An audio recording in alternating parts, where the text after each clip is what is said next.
Tough start to the preseason for Jacksonville. We'll talk about it here on this edition of Locked On Jaguars.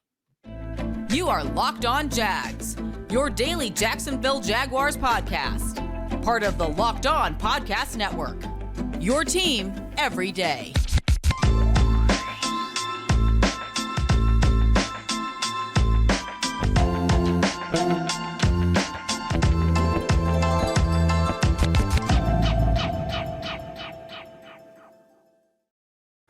Hey, I'm Tony Wiggins here with Locked On Jaguars. Thank you for joining me for another edition of the Locked On Jaguars podcast, your team every day. And we thank you for making us your first listen here, reminding you that we are free on all platforms. Make sure you like and subscribe and check out that YouTube page as well. Tough start and tough sledding for the Jacksonville Jaguars in the Hall of Fame game, their first preseason game of the year, their first game under Doug Peterson as their head coach. Nothing went their way early. And even when they finally got things going late, it was just a little bit too late. 27-11 loss to the Las Vegas Raiders. The brightest spots of the night are things that I'm going to tell you about today. And it's good to win those little victories. We'll talk about the importance and significance of the fact that not a lot of Jaguars who are going to be primetime players actually played in the game. And if that makes a difference in what you saw last night.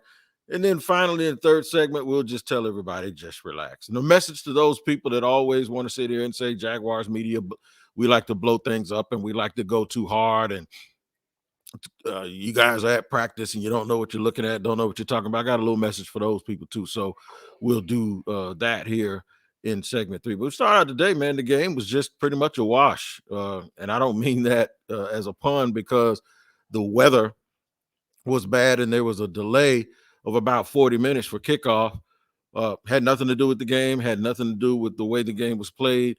The bottom line is the Jaguars looked like a team that didn't have as much time to prepare as the team that they were playing. Oakland actually went to camp a week before Jacksonville, and Jacksonville only had 2 padded practices prior to the Hall of Fame game. But we're not making excuses. We're just making observations and evaluations and letting everyone know who did not watch the game exactly. We're just setting the table for you and telling you all of the things that were going on. I'm reminding you guys, y'all see me in my little attire. I'm in a remote location here. And where I came, I did not need full shirts. So I only brought one. And I ain't going to wear the same funky shirt every single day to do this podcast. So you guys just bear with me if you're watching on YouTube. But back to last night's game. I could go over, if I start naming the bad things that I saw, we'll go all day. Because there were a lot of bad things. The inability to control the line of scrimmage on either side of the ball was a problem, a big problem for Jacksonville. They had nothing. They had nothing in terms of offense. Jake Luton had nothing in terms of being able to move the ball down the field, of course. I told you guys that I'd tell you who didn't play last night. And there weren't very many receivers that you guys or that anyone would really recognize who were their normal players. Laquan Treadwell did play. He was out there. And the bottom line, man, is it's a preseason game. There have been many teams that, won the Super Bowl that did not win a preseason game. There also, when you think about it, I'm going to be honest with you, there's an expectation that they were going to look better than they did last night, and they didn't do it. I mean, you can't really get around that. I'll name some players. I'll go through them right now. Chappelle Russell looked really good. He was number 53. He looked really good at inside linebacker, where guys like Shaq Quarterman and Chad Moma, who started the game, didn't. He's probably going to end up fighting for a position, and it's not going to cost Chad Moma anything. Depending on how many linebackers or inside guys that they were going to keep, does he push out Shaq Quarterman? This particular staff didn't draft Shaq Quarterman, and I like Shaq Quarterman. I know him personally. But Shaq didn't play well last night. They have another veteran, Tyrell Adams, who's a really good special teams player. He's number 59. He played well, too, in the moments that he came in. It seemed like Adams and Chappelle Russell really pinpointed and were able to trigger and get to those spots and stop some of those screens. Whereas, you kind of expect Chad Muma to struggle a little bit. Chad's a flow to the ball he plays with speed. And I know everyone looks at Muma at 6'3", 240 and thinking that he's some thumper. That's not what he is. He's a fast guy who runs to the ball. So things have to be kind of cleaned up in front of him to get the maximum ability from his, the maximum from his ability. But Shaquille Quarterman is known as a little bit of a thumper now. So it was a little bit of a shock that he was being blocked and not really as active and not really as good as I thought he was going to be last night. And in what was a golden opportunity for him to play well. But the screens killed him. The inside runs killed him early. Of course, we'll go through the guys who did and did not play. Some of the problems that you saw last night will be alleviated defensively when they get other people into the game. But what it'll tell you is this, that there's a long way to go, and the Jaguars don't have the depth that we thought. Combine all of that with the fact that, okay, maybe this was a microcosm of the fact that they didn't practice a lot and it's a new system and there's a whole bunch of moving parts. But the thing is, the fans wanted to see a little bit more, and the fans wanted to see a little bit more organization, especially coming off of last year when they came out of training camp not looking like they were prepared. So a little bit of letdown, a little bit of disappointment. I'm going to go through some things offensively too, because I hate to beat a dead horse, even though a lot of the offensive linemen didn't play. The ones that did play didn't look very well. This is why I've been saying for a couple of years now, they should have invested more into the offensive line, more than they did. And because over the last couple of years too, those offensive line, in the NFL draft, the offensive line was plentiful.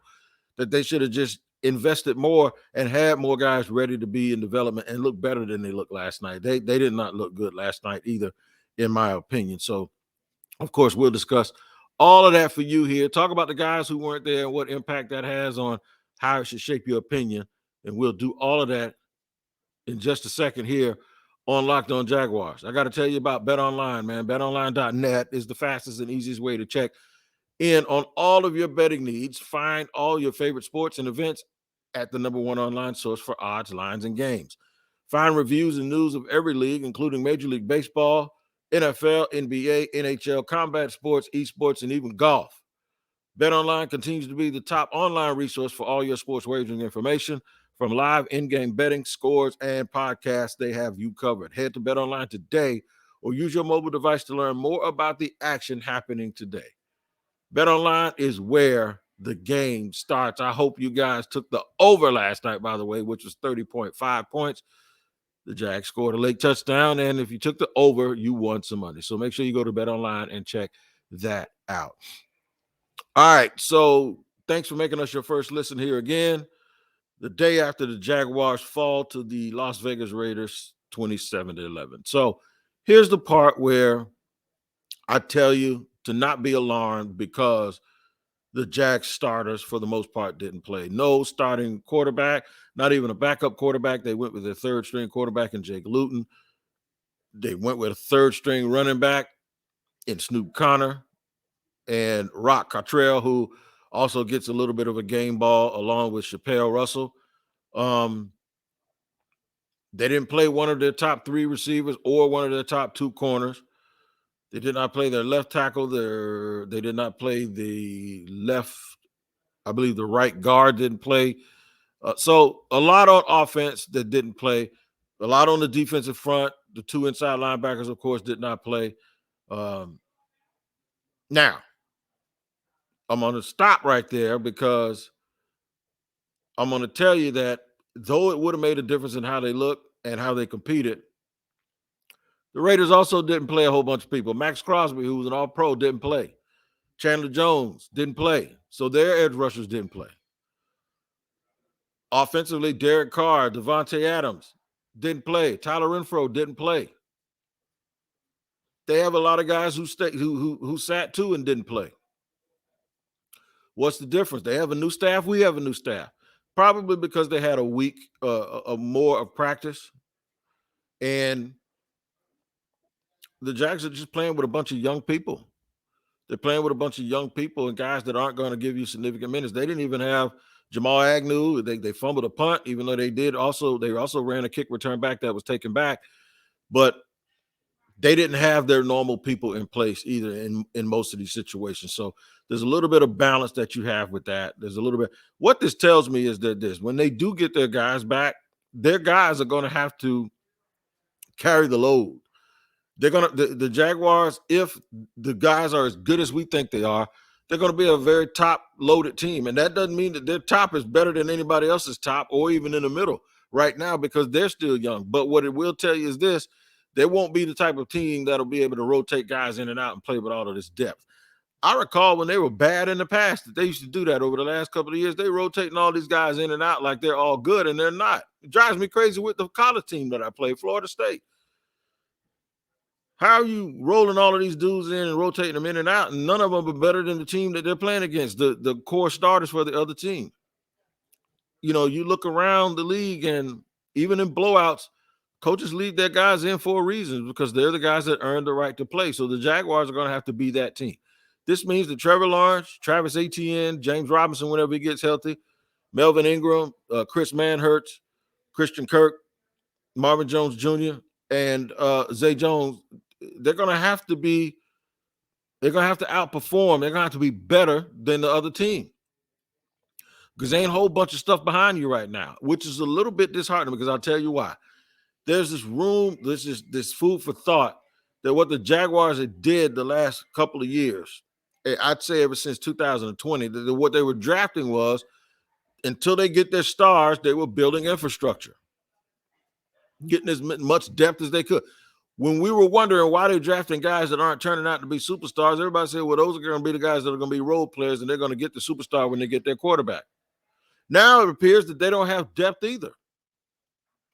All they have is some high-priced guys and some high draft pick guys. And then after that, they don't have a whole bunch of depth. So we still need to have this question, or we need to still have this conversation about team building. Because when another team's backups make your backups look like they shouldn't even be playing on the field, that might be a problem, right? The old don't get a quarterback until you get a line. Build your line and then get your quarterback. Don't get a receiver until you get a quarterback. Don't get a running back until you get a line that can block for him. All of those things that people said kind of go out of the window. So what? You get the running back. So now the Jaguars have the running backs. They have the quarterback. They think they have the receivers. At least they paid for them. They're doing it the other way. They're going to have to fortify these lines of scrimmage.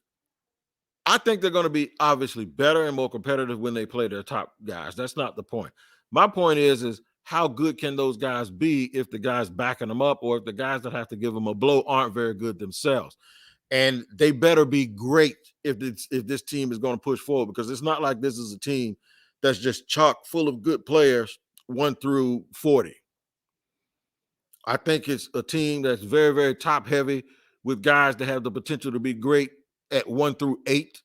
And then they have 4 or 5 other guys that are pretty good. And then after that, I think everybody's pretty much average. So how far can scheme carry you? One thing that's not average is this: Travon Walker is that man. He is that deal. And if you saw the thumbnail, or you saw the tweet that led you, or the title that led you to this episode, I kind of held back from it a little bit, because it's almost like I'm giving an "I told you so" to everybody. So I'm officially telling you that's what I'm doing. It's "I told you so." You saw in 3 series last night a man possessed, just getting after the quarterback, bullying and pushing people all around, and he's just really still learning the position.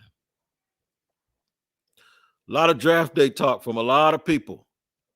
I saw a lot of those people last night saying, "Oh my God, this is a problem. This is a problem." He got hit with a BS penalty at the beginning of the game when he hit Jarrett Stidham. He didn't touch his head. It was a good pass rush. He affected it. The ball popped up in the air. It was still caught down the field, but he should not have gotten a 15-yard penalty. In fact, it should have been a hold on the Raiders, because right before Trayvon got past the left tackle and was about to hit the quarterback, the left tackle grabbed his shirt. Any doubt about him you need to throw it out of the window, because most of the time he won't even line up where he was lined up last night. He was lined up over the left tackle because Josh Allen didn't play.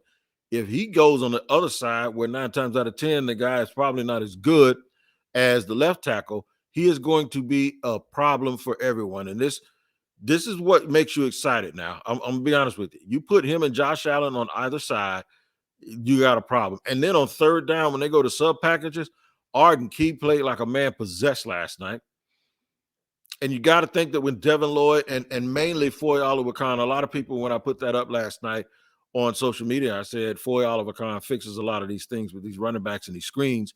Everyone was quick to remind me, well, Devin Lloyd will too. Look, I understand that, but Devin Lloyd is still a rookie, so I'm still going to give him room to learn. They paid Foye Oluwakan, who led the league in tackles last year, $15 million per year to come here and quarterback that thing and put guys. And what I mean, he solves a lot of it. I don't just mean physically. I mean calling out stuff and recognizing stuff with the green dot on his head and telling guys like Devin Lloyd and Chad Muma where they need to be and what they need to be expecting to come. Those are the things. This pre-snap stuff I'm talking about. I'm not even mentioning that, him and Devin Lloyd will be better at more physical. That's true too. But my point was more or less to point out the veteran, the pre-snap stuff, as well as the physical stuff, tackling in open field and recognition and all of that stuff. So I appreciate everybody helping me out with that, but I knew exactly what I was doing when I mentioned Foye Oluwakan by himself and not Devin Lloyd, although I do include Devin Lloyd in that, but mainly the person that is going to be most responsible for making sure guys understand what they see and where things are going to come from is going to be the free agent that they paid to come in here and straighten a lot of that stuff out. I hope Tyson Campbell isn't too banged up. I watched the press conference last night. He got hurt. He was on the field. He had to get helped off a little bit. Doug says he'll talk to the doctors, but it doesn't seem like, I haven't heard anything as of the time that I'm recording this, that Tyson Campbell is going to be out for any length of time. I haven't heard that. All right, hang out, man. We're going to finish segment 3 where I talk to the fans about us doing our job. I'll do that in just a second here on Locked On Jaguars. All right, segment 3 here on Locked On Jaguars. Thank you for making us your first listen. Reminding you that we're free on all platforms. Please check out Locked On NFL, the podcast. It is wherever you get your podcast and wherever platforms. It's on all the same platforms. It's a national show. I happen to be the Wednesday co-host of that national show, but you can find it wherever you get your podcast. It is also free on all podcast platforms. Make it your next listen after you make us your first listen. All right, so a lot of I told you guys so media needs to shut up coming from practice. I guess the sunshine and rainbows is over. I guess all of this stuff y'all told us wasn't true. I love when people say stuff like that and they don't understand what the job of a person in the media is about. I'm gonna be honest with you. I'm not being a jerk, but what I'm saying is we don't come to your job telling you how to do your job. And I know it's not hit dogs gonna holler, because most of y'all will tell me you're not talking about me, but it's not. We're not going to be sensitive and call it unfair. I'm just going to make some corrections. Media goes, at least I do, from my perspective. I go to practice and I report on what I see, and I'm as honest about it as I can be. I actually saw something a few years ago, and I said something, and my man Sam, I'm gonna mention him. He's a good friend of mine, but Sam kind of mentioned there you go again, sunshine and rainbows, media, something. We went back and forth to the point where I said, man, you know me better than that. I'm not like that. And we ended up not speaking for 2 years over that incident. I think I threatened him. He probably threatened me back. And then at some point we became closer through a mutual friend, and we became friends again. And now we're really, really good friends, and we just get on each other's nerves all the time. But the reason I brought that up is because you're not going to be a person that does what we do and constantly have to defend yourself, because you go out and you see something, right? And as much as you preface it and tell folks they're just in shorts, I know, but I'm comparing it to when I've seen other teams in shorts. If Trevor Lawrence throws a dart 30 yards down the field and hits a guy in the belly between two other people, he threw a dart 30 yards down the field that hit a guy in the belly between two defenders. That's what he did. What are we supposed to say? And then when he goes out in the game and he doesn't do it or he misses the throw, okay, so today he missed it. He didn't transfer it from the practice field to the game. And he's playing against different competition now. And it's different because everybody's going full speed. Those are common sense things, but that doesn't mean that we can't tell you what we saw in practice. I would love for people that don't have experience or haven't done this very often, I would just love for them to go out and every day have the opportunity to report what they see from practice and then get blamed for it not showing up in the game and then get accused of actually being sunshine and rainbow. And the worst thing that you can ever accuse somebody of is this, is that somehow, some way, you take your marching orders from the people that give you access, and that's why you do it. Do you know what most of the people who run the team, I'm not talking about PR guys, I'm talking about players and coaches, they kind of hate to see us coming. Go tell one of them that we say really nice things about them because we want to hang around them and just be a part of the team. Go say it. Go stand in the press conference and see them get agitated from having to answer certain questions. It really bothers me because it's like you're damned if you do and you're damned if you don't.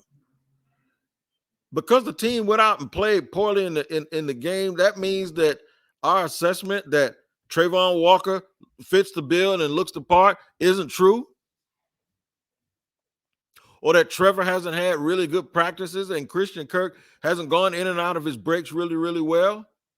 And that Cam Robinson looks and appears to be in the best shape of his life. And Brandon Sheriff looks like a guy they haven't had around here in a long time. And Josh Allen is working his butt off after practice all the time. And Tyson Campbell. What wasn't true? The question has always been, can they take it and translate that or transfer that from practice to the field and against other competition other than themselves in practice? I always use the term demonstrated performance. I'll tell you what I see, but I'll also tell you in a heartbeat that nothing matters until you demonstrate it, not just once. They did that last year when they beat Buffalo and they beat the Colts. That wasn't good enough. They still picked first, even though they were able to do it once or twice. They're capable of doing it. You have to do it consistently. You have to do it all the time.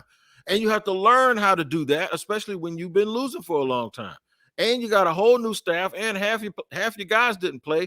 And you're playing a team last night that actually practiced more than you did and had three or four more times of padded practices than you did. So the question is, where was the lie? And I see a lot of people I like on social media. I promise you I do. Y'all know we communicate, and they sit there and it's not personal towards me, but I think it's a little bit wrong anyway to say that about media that actually goes out and covers. When I purposely know guys in the media that are just as pessimistic as you are. They're privately saying they're going to suck until they don't. And then they do the best job they can of reporting what they see. And keep in mind, it's not my job to. Somebody told me a minute ago, I'm on vacation. I'm here with a bunch of guys from a lot of other walks of life. A couple of them from Philly. And last night when Doug Peterson came on, I said, hey, he said he's a good coach. They don't like Sirianni. He said, we wish he never would have left. But even he was joking. He said, now go in there and do your podcast and tell your fans how much your team sucks. I said, I'm not doing that because I'm subjective. But I also, I told y'all I pull for Jacksonville. I pull for the city. And I pull for the fans more than I pull for the individual players on the team because you have to be subjective in doing my job. Every other podcaster is not the same. Some of them are lifelong fans of the team that they cover, and they cover it that way. I don't. But I do know it's a small part of my responsibility to be as positive as I can to a bunch of people that want a lot of good things to happen for this team, that do live and die with everything that goes on. So if I have a chance to tell you two things, one of them good, one of them bad, but they can both be the truth, I'm going to tell you the good thing because that's what you want to hear, because you come here, you're a fan of the Jacksonville Jaguars. You come here to hear about your team. But I also will never lie to you. If I would, like last year when I told you how bad things were behind the scene, as much as I could without just killing my sources or getting rid. See, sometimes when you report things, you impede progress. Sometimes if I come out and tell you how bad things are, and then Urban wants to cry foul last year that somebody's leaking stuff, then it makes it look like he's the victim. So what you do is you tell him how bad it is, but you don't give them all the information just to make sure people understand what's really going on, how people feel. So then when stuff does hit the fan, it doesn't look like the person got picked on. When stuff really comes out, you'll see what was going on behind the scenes. So my thing is I'm also not going to tell you that it's sunny outside when there's a hurricane outside. And I've never done that. But I will tell you this. I don't have this hangover that everyone else has about this team being bad, to the point where if I see something good in practice, the first thing that I'm going to think is, yeah, it doesn't mean nothing until it means something. That's not me. I give everybody the benefit of the doubt. I can be vulnerable that way because I ain't got no skin in the game. Whatever's going to happen is going to happen. I don't even need to be right all the time. So the best way to prevent from being wrong, or the best way to prevent from telling a lie, is just always tell the truth and just tell everybody what you see, whether it's good or bad. But this whole "you lied to us" attitude, I thought you guys said they were better. If that's what you heard, I'm sorry. What I talk about is possibilities and probabilities and likelihoods and things that have to happen in order for those things to manifest themselves. I'm not here to tell you, to make you feel good so you can go out and buy season tickets. And then when you buy the season ticket, say, oh, well, they got the money already. That's not me. I'm not here to do that. So if anybody wants to direct stuff, direct it straight at me and for something that I said. You can even pull a clip and I'll stand on it. Has Travis Etienne looked explosive in practice? Yes. When people said James Robinson in practice, this undrafted rookie looks like the real deal, were they lying? No. They weren't. He was that good. Did DJ Chark beat Jalen Ramsey a few years back on 7-on-7 in the goal line and catch a couple of fade passes in the back of the end zone and tap his toes? Yes. Did Jalen go good rep? Yes. Y'all didn't hear it. Did DJ go out and have a 1,000-yard season? Yes. Nobody lied about what they saw. The result of the whole team wasn't as good, but if that stuff happens, it happens. Did Allen Robinson beat Jalen Rose on the double move when he was a rookie? Yes. Did Blake Bortles overthrow Allen Robinson and Allen Robinson said, come on, man, throw the damn ball? Yes, he did. Did Leonard Fournette come into shape in 2018 in the best shape of his career? Yes, he did. Or 2019. Did Blake throw 5 interceptions in one practice as soon as they went live? Yes, he did. I mean, folks are just out here doing their job, man, trying to give you information. So the letdown of one preseason game, and I'm being honest, you know who this says more about than anything? You guys who do this.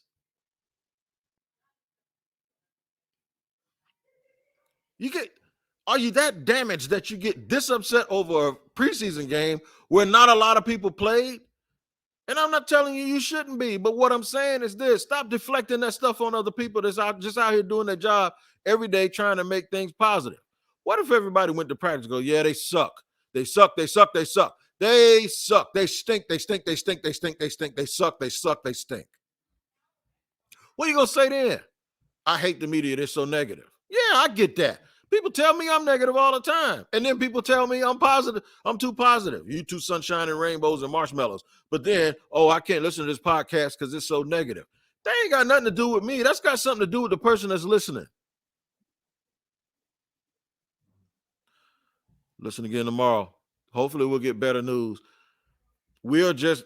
I'm getting warmed up because it's like after one preseason game, we're right back into this mode of just not taking the information and not letting it be what it's going to be and not realizing that the world doesn't end. And all of a sudden now we all stink again. Right? But then when somebody who's not from Jacksonville says we stink, now y'all want to fight. Man, I'm telling you. Listen, we'll get it together, man. Hopefully everything will improve when the team comes back and plays the next preseason game, and you'll get a better glimpse of what they'll look like. Just take solace in this, that Trayvon Walker is the real deal, okay? They didn't screw this up like a lot of people on draft night thought it was a terrible decision. No, it wasn't. So hopefully you saw that last night, and it relieves your anxiety about that situation. Until tomorrow, you guys take care. We'll be back for another. Well, no, tomorrow is Saturday. So we'll see you guys Monday after the weekend for another edition of Locked On Jaguars.